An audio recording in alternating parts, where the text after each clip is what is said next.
Pimpri Chinchwad police आयुक्तालयाच्या हद्दीत रहिवासी भागात चालणाऱ्या वेश्या व्यवसायाचा पिंपरी चिंचवड पोलिसांच्या अनैतिक मानवी वाहतूक प्रतिबंधक विभागानं केला पर्दाफाश।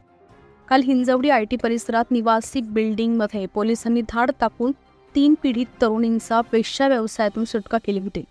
त्यानंतर काल रात्री उशिरा पुन्हा चिंचवड परिसरातील सावंत बिल्डिंगमध्ये असलेल्या फ्लॅटमध्ये अवैधरित्या वेश्या व्यवसाय सुरू होता।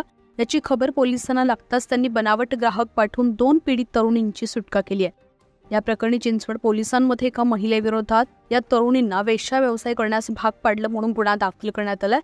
दरम्यान या घटनेवरून स्मा सेंटर वगळता रहिवासी भागातही या वेश्या व्यवसायाचं लोळ पसरताना दिसतंय।